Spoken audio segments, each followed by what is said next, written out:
મિત્રો, જો તમે તમારા લગ્ન જીવનને સુખી અને આનંદિત રાખવા માંગો છો તો પતિ અને પત્નીએ એકબીજામાં રહેલી સારી બાબતો માટે હકારાત્મક વિચારો સાથે આગળ વધવું જોઈએ.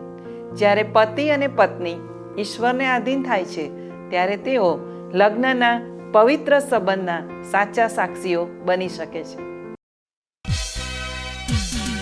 આશાવાન નારીઓ, અમે આશાવાન નારીઓ, આશાવાન નારીઓ, અમે આશાવાન નારીઓ.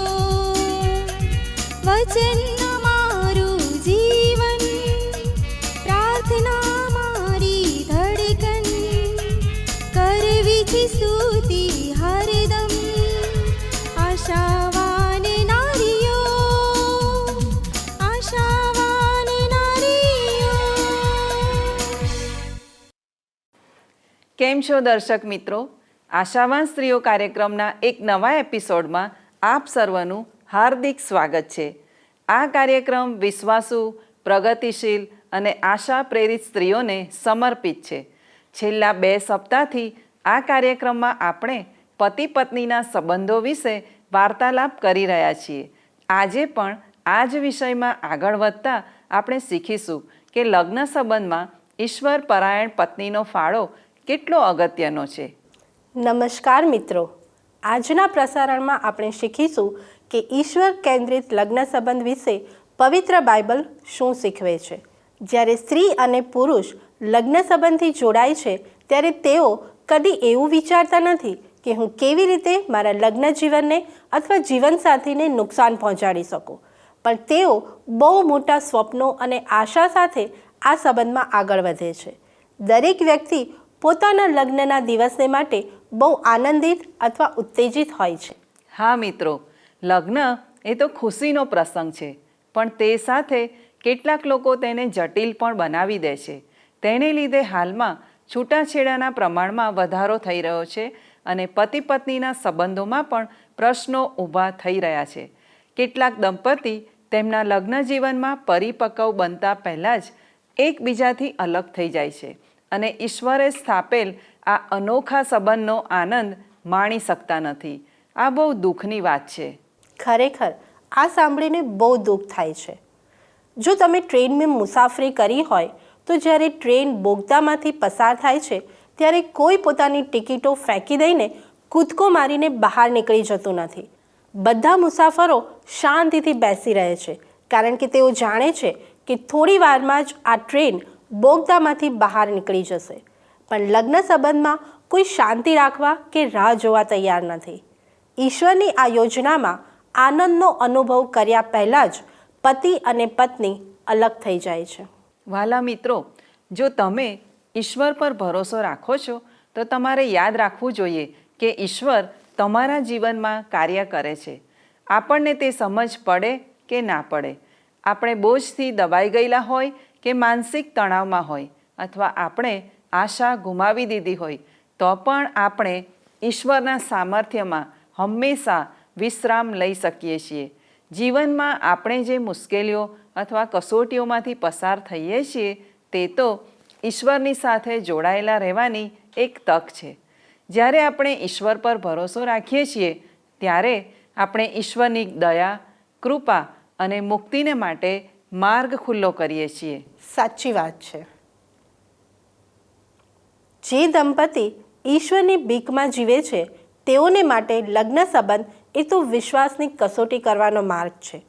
લગ્ન સંબંધની વાસ્તવિકતા એ છે કે લોકો બદલાય છે, પરિસ્થિતિ બદલાય છે અને તમારા સ્વપ્નો પણ વેરવિખેર થઈ જાય છે. પણ જે ઈશ્વરે લગ્ન સંબંધની રચના કરી છે તે ઈશ્વર બધી પરિસ્થિતિઓનો સામનો કરવાનું સામર્થ્ય તમને આપે છે. આપણે એવું માની લઈએ છીએ કે લગ્ન કરવાથી આપણી બધી જરૂરિયાતો પૂરી થઈ જશે.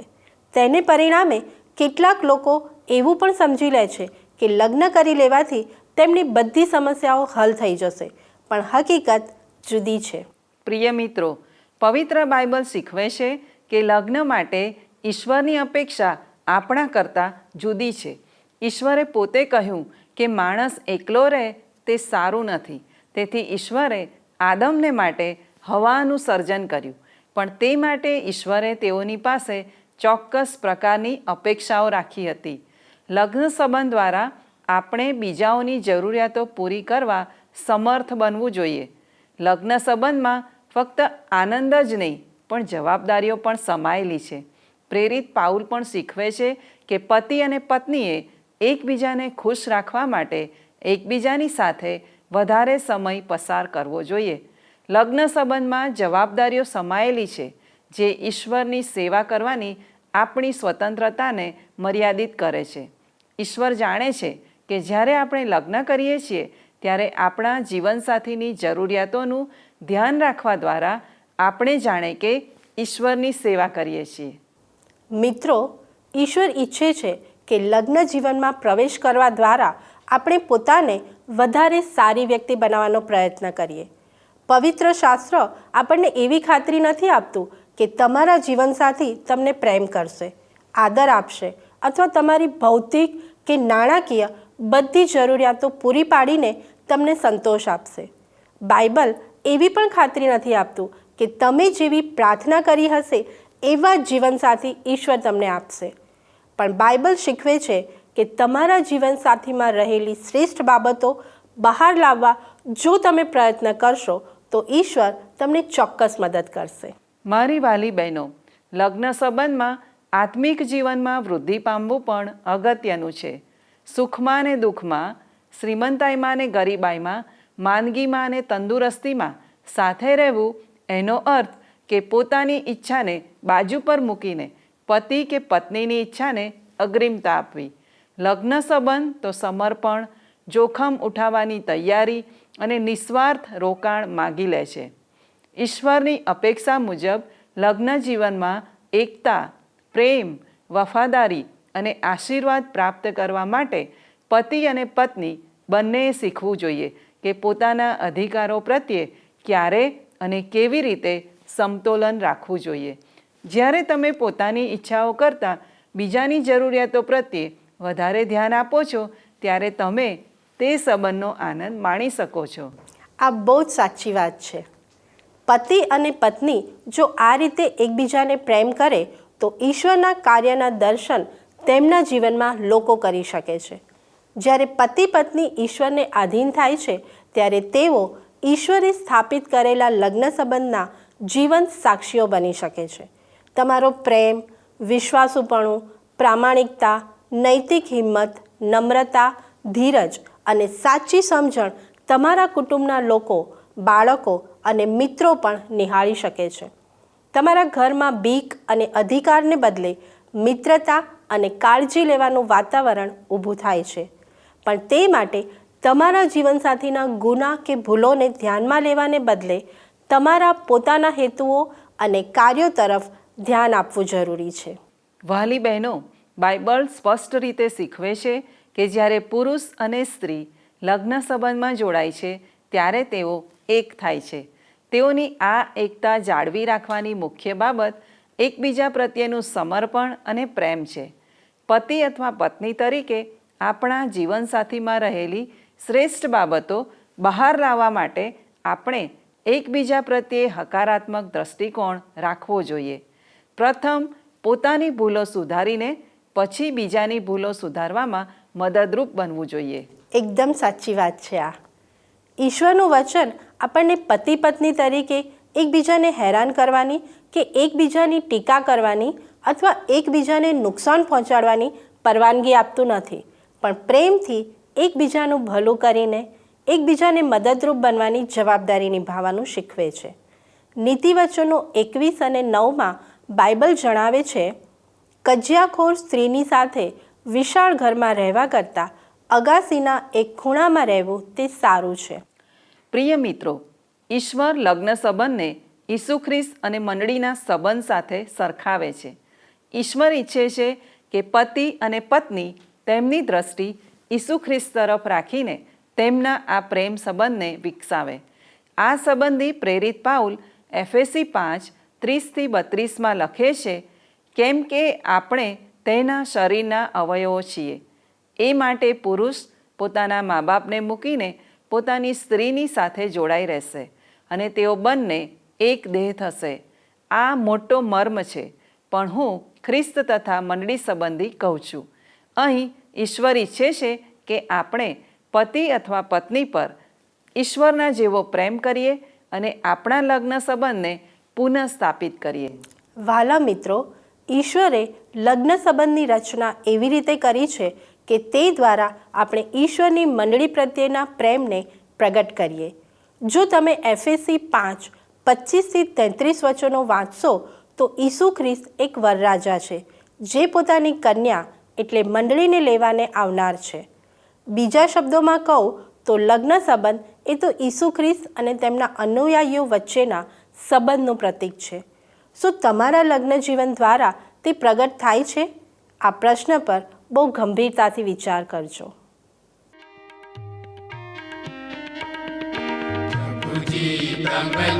પ્રભુજી તમને જય જયકાર, જય જયકાર, જય જયકાર. પ્રભુજી તમને જય જયકાર, જય જયકાર, જય જયકાર. અમે સૃષ્ટિના સર્જનહાર, સકલ જીવોના પાલનહાર.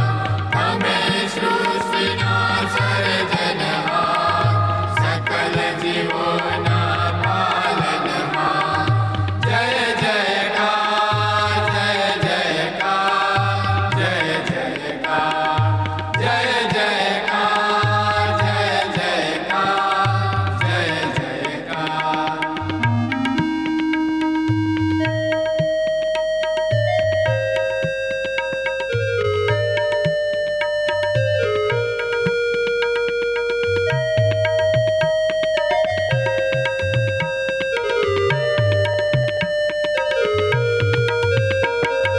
પ્રેમ તમારો મનહર લાગે, જીવન જ્યોતિ જગમાં ચલાવે. પાપી પીડિત મન આવે તમારી ગમ, પાપી પીડિત મન આવે તમારી ગમ. તમ સંગતમાં સુખ અપાર. પ્રભુજી તમને જય જયકાર, જય જયકાર, જય જયકાર.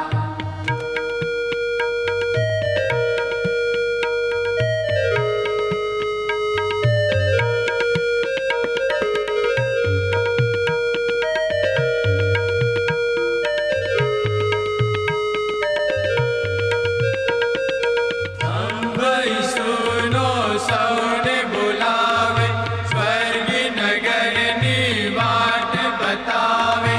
આવો તૃષિત જન પીઓ જીવન જળ, આવો તૃષિત જન પીઓ જીવન જળ. અહીં જ ઉતરશે પાપનો ભાર. પ્રભુજી તમને જય જયકાર, જય જયકાર, જય જયકાર. પ્રિય દર્શક મિત્રો, આપ નિહાળી રહ્યા છો કાર્યક્રમ આશાવાન સ્ત્રીઓ. આજના પ્રસારણમાં આપણે ઈશ્વર કેન્દ્રિત લગ્ન જીવન વિશે વાર્તાલાપ કરી રહ્યા છીએ. લગ્ન સંબંધ વિશે સભા શિક્ષક 4:9-12 બહુ રસપ્રદ વચનો લખવામાં આવ્યા છે. તે આપણે વાંચીએ. એક કરતાં બે ભલા, કેમ કે તેમની મહેનતનું ફળ તેમને સારું મળે છે. જો તેઓ પડી જાય તો તેમાંનો એક પોતાના સાથીને ઉઠાડશે, પણ જે પડતી વેળાએ એકલો હોય અને તેને ઉઠાડવાને તેની પાસે બીજો કોઈ ન હોય તો તેને અફસોસ છે.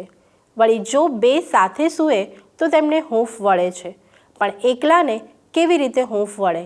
એકલા માણસને હર કોઈ હરાવે, પણ બે તેની સામે થઈ શકે. ત્રેવડી વણેલી દોરી જલ્દી તૂટતી નથી. કેટલી સાચી વાત છે આ. કદાચ બેવડી દોરી તૂટી જાય, પણ ત્રેવડી વણેલી દોરી જલ્દી તૂટતી નથી. લગ્ન સંબંધનું મુખ્ય કારણ પ્રેમ છે. પ્રેમ એક શક્તિશાળી લાગણી છે, કારણ ઈશ્વર પોતે પ્રેમ છે. મારી બહેનો, આપણે સમજવાની જરૂર છે કે લગ્ન સંબંધ એ તો ઈસુ ખ્રિસ્ત અને મંડળીના સંબંધનું પ્રતિબિંબ છે. તેથી આપણે ઈશ્વર પરાયણ પત્ની બનવાની જરૂર છે.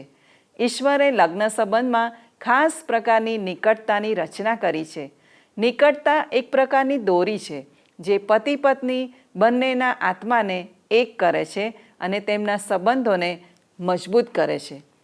પ્રેમનું અદ્ભુત વર્ણન 1 કોરિન્થી 13મા અધ્યાયની 4-7 કલમમાં કરવામાં આવ્યું છે.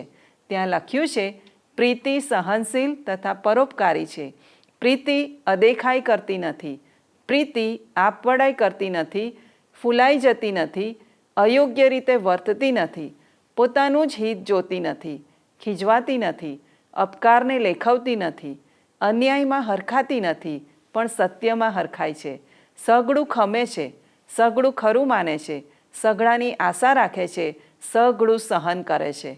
વાલી બહેનો, સ્ત્રીઓ તરીકે પોતાની કાળજી રાખવી તે બહુ મુશ્કેલ છે. આપણું શરીર સગર્ભાવસ્થા, પ્રસૂતિ તથા બીજા અનેક તબક્કાઓમાંથી પસાર થાય છે. આપણા મનની રચના એવી રીતે કરવામાં આવી છે કે આપણને જીવન આશ્ચર્યજનક લાગે છે. આપણા હાથો વડે આપણે પોતાના પતિ અને બાળકોની સંભાળ રાખીએ છીએ. માતા બન્યા પછી આપણે કેટલીક વાર ખાવાનું અને પોતાના શરીરની કાળજી રાખવાનું પણ ભૂલી જઈએ છીએ.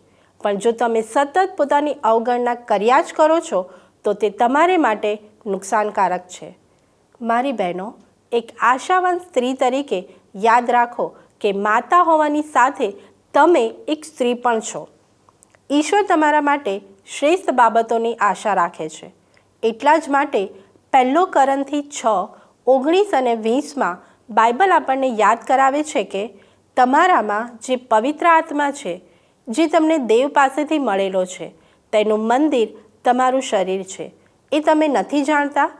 વળી તમે પોતાના નથી, કેમ કે મૂલ્ય આપીને તમને ખરીદવામાં આવ્યા હતા. તો તમારા શરીર વડે દેવને મહિમા આપો. વાલી બહેનો, મોટે ભાગે સ્ત્રીઓ તરીકે આપણે બાળકોનું વધારે પડતું ધ્યાન રાખીએ છીએ અને પોતાની અવગણના કરીએ છીએ. યાદ રાખો કે આપણે માતા બન્યા તે પહેલાંથી આપણે એક પત્ની પણ છીએ. જો તમને જીવનમાં આનંદ મળતો નથી, જો તમે નિરાશ થઈ ગયા છો અને જીવનમાં કંઈક ખૂટતું હોય એવું તમને લાગે, ત્યારે તમે કોણ છો તે યાદ કરો. તમારા માટે અલગ સમય ફાળવો.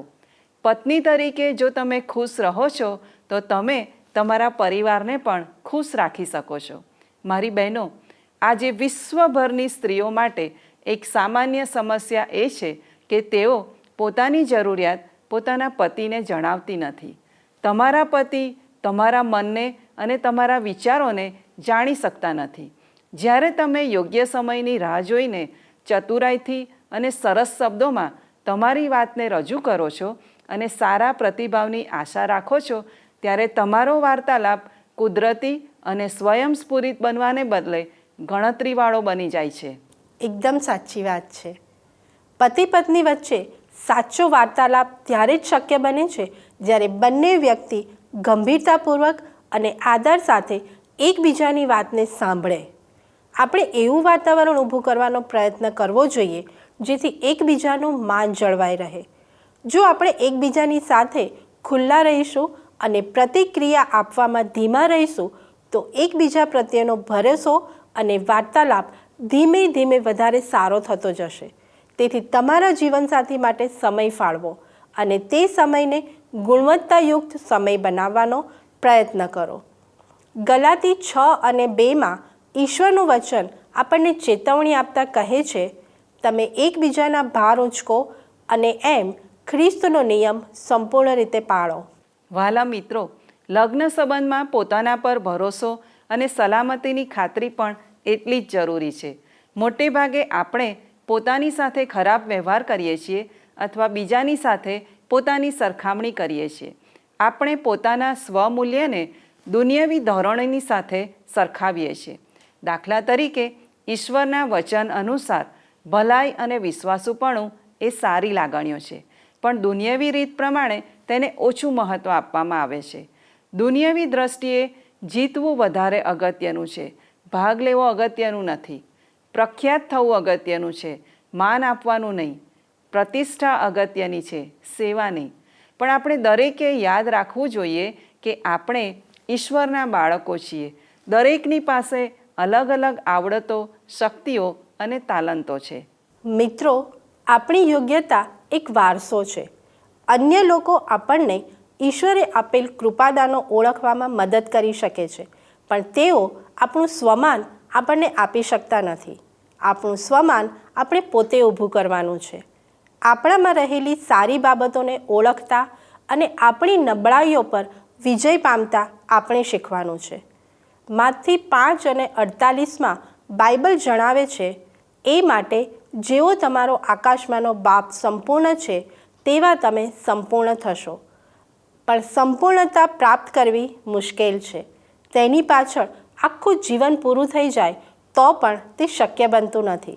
તેથી કેટલાક લોકો તે મેળવવા માટે સરળ માર્ગ અપનાવે છે.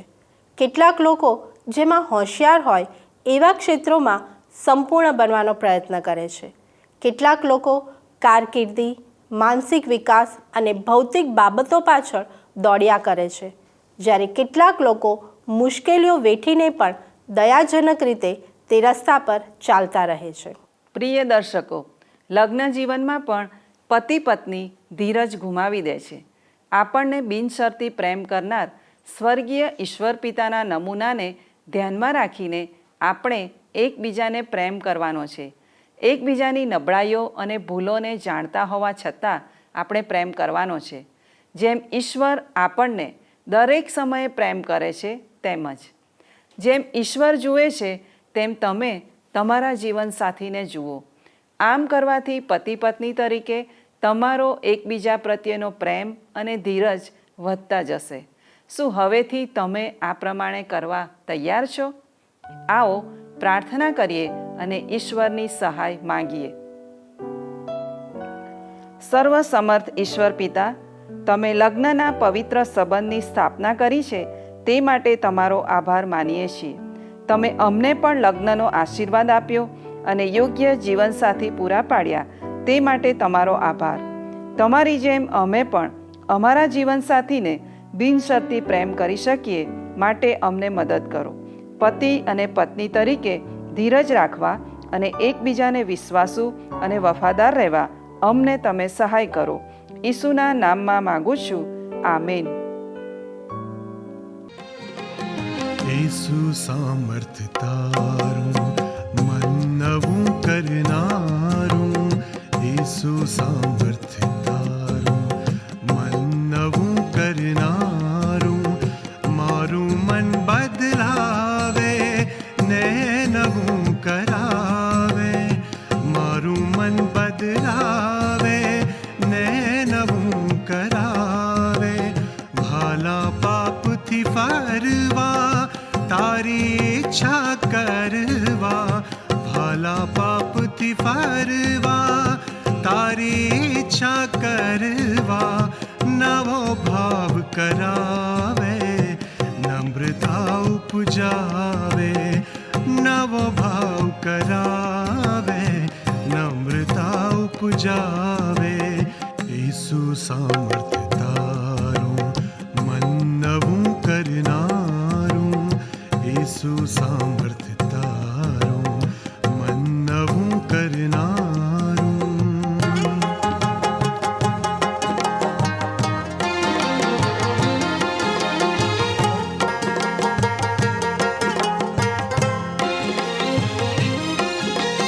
મુજને નાનો જાણો, બીજા મોટા માનું.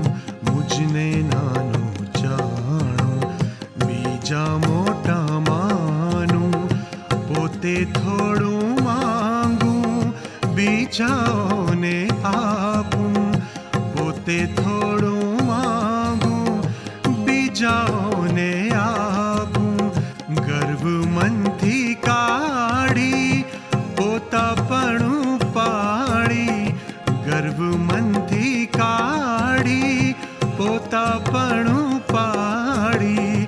મન ઉદાર કરાવો, દયામાં ચલાવો. મન ઉદાર કરાવો, દયામાં ચલાવો. ઈસુ સામર્થ્ય તારું મન નવું કરનારું, ઈસુ સામર્થ્ય તારું મન નવું કરનારું.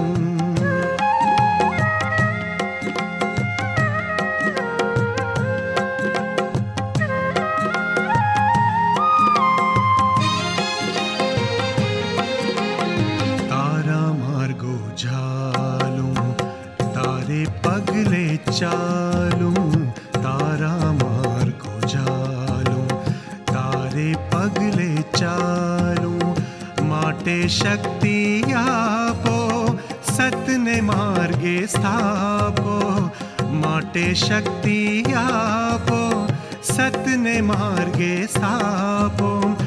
ઈસુ શક્તિ તારી મન નવું કરનારી, ઈસુ શક્તિ તારી મન નવું કરનારી.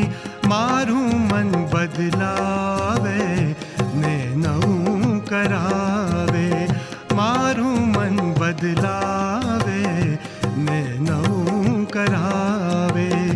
ઈસુ સામર્થ્ય તારું મન નવું કરનારું, ઈસુ સામર્થ્ય તારું મન નવું કરનારું.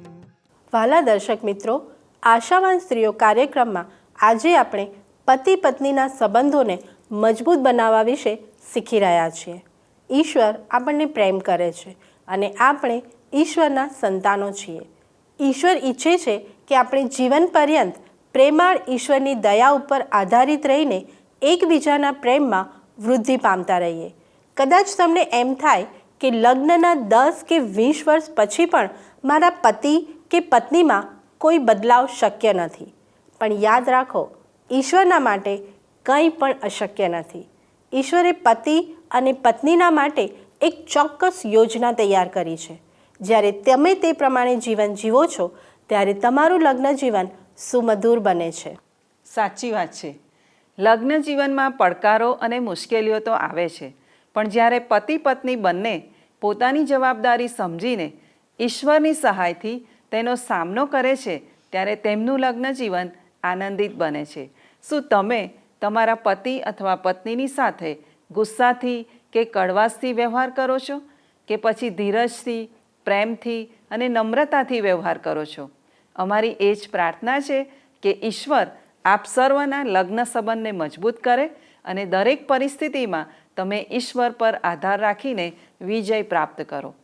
વાલા મિત્રો, અમારો સમય હવે પૂરો થવા આવ્યો છે. આજના પ્રસારણ વિશે આપના પ્રતિભાવો આ સરનામા પર અમને મોકલી શકો છો.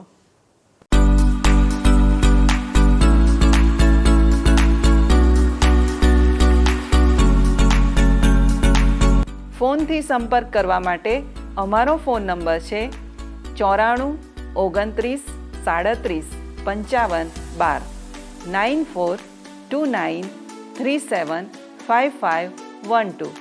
આ નંબર ઉપર આપ અમને વોટ્સએપ અથવા SMS પણ કરી શકો છો. આવતા સપ્તાહે આશાવાન સ્ત્રીઓ કાર્યક્રમમાં ફરીથી મળીશું. ઈશ્વર આપને આશીષ આપે. ધન્યવાદ. શું તમને આ કાર્યક્રમ ગમ્યો? અત્યારે જ અમને મિસ કોલ કરો